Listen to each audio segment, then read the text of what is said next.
சிறந்த கதை ஆசிரியர் விருது தனி ஒருவன் திரைப்படத்திற்காக திரு மோகன் ராஜா அவர்களுக்கு.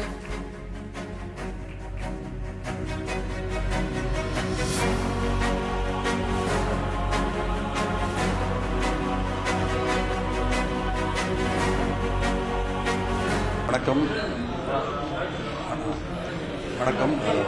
தனி ஒருவன் படத்துக்கு 6 விருதுகள், மாநில விருதுகள் கிடைச்சிருக்கு. ரொம்ப சந்தோஷமாக இருக்குது.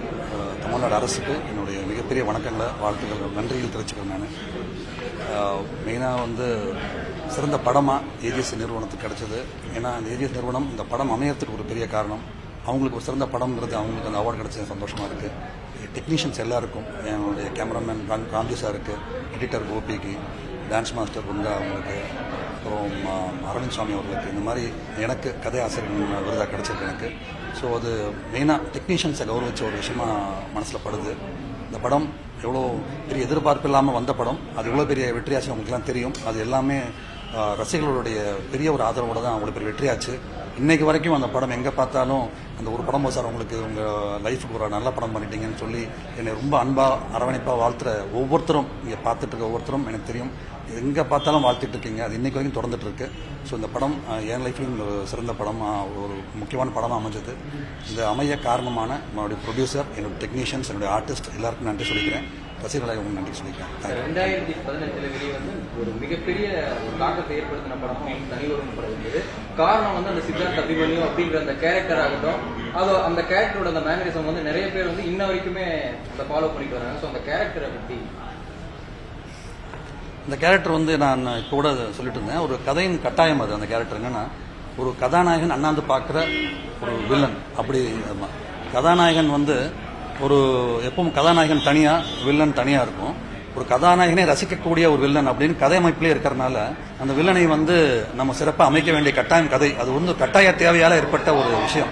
ஸோ என்னுடைய வில்லன் தேர்வு, வில்லன் கதையமைப்பு சரியில்லைன்னா என்னுடைய நாயகன் தோற்றுருவான், என்னுடைய நாயகனுடைய சாய்ஸ் தோற்றுரும், என் நாயகனுடைய ரசனை தோற்றுரும். ஸோ நாயகனை காப்பாற்றணும்னா நான் வில்லனையும் நல்லபடியாக செய்ய வேண்டிய கட்டாயம் கதையில் ஏற்பட்டுச்சு. அது ஒரு புது விதமாக அமைச்ச ஒரு விதம் எங்களுக்கே சேலஞ்சிங்காக இருந்துச்சு. இந்த சேலஞ்சுக்கு நல்ல ஒரு நடிகரும், நல்ல ஒரு எல்லா விதமான டெக்னீஷியனும், அதுக்கு உதாரணத்துக்கு இப்போ ஹிப்ஹாப் தமிழ் அந்த இடத்துல சொல்லி ஆகணும். அந்த மியூசிக் எவ்வளோ எலிவேட் பண்ணுச்சு அப்படிங்கிறது, அந்த மாதிரி ஒரு நல்ல ஒரு ஆரம்பம் எல்லாரும் நல்லா சேர்த்து, அது என்னுடைய சக எழுத்தாளர்கள் சுபா அவர்கள், இந்த மாதிரி எல்லாமே சொல்லிட்டே போகலாம். பெரிய ஒரு டீம் அந்த ஒரு கிடைச்ச ஒரு நல்ல வாய்ப்பை பயன்படுத்தணும்னு சொல்லி ரொம்ப முனைப்போட வேலை செஞ்சோம். அது ரசிகர்கள் ரொம்ப பெருசாக ஏற்றுக்கிட்டாங்க. அது மெயினாக அந்த படம்னாலே முதல்ல அரவிந்த் சாமி அவர்கள், சித்தார்த் அபிமன்யுங்கிற தெரிய அளவுக்கு ஏற்றுக்கிட்டது. அதுதான் இதோடைய விளைவு. இன்னைக்கு அவருக்கும் சிறந்த விருது கிடைச்சிருக்கு அவருக்கு. இப்போ மலையாள படங்கள், மஞ்சுமல் பாய்ஸ் மாதிரி படங்கள் இப்போ தமிழ் சினிமாவில் தியேட்டரில் வெற்றிகரமாக எப்படி சார் நீங்கள் பார்க்குறீங்க? அது பொதுவான கருத்து தானே. இப்போ ஓடிடி வந்ததுக்கு அப்புறமா நல்ல கண்டென்ட் தான் பார்க்குறாங்கிறது பொதுவான கருத்து தான். ஸோ அதோட வெளிப்பாடு தான் அது. அது கொஞ்சம் கொஞ்சமாக பெருசாகிட்டே போகுது. இப்போ விஸ்வரூபமாக இருந்திருக்கு இப்போ மஞ்சுமல் பாய்ஸ்ங்கிறது. ஏன்னா அது காந்தாரா அங்கேருந்தே ஆரம்பித்த ஒரு விஷயம். இன்னைக்கு அது ரொம்ப பெரிய விஷயமா மஞ்சுமல் பாய்ஸ் இருக்குது. இன்னும் பெருசாக மாறும். ஏன்னா கதை, ரசனை, கதைக்கான வெறும் கண்டென்ட் தான் முக்கியங்கிறது ப்ரூவ் ஆகிட்டு இருக்கு. அது ஒரு நல்ல ஒரு சிம்டம். அது இன்னும் பெருசாக வரும். நன்றி. தேங்க்யூ.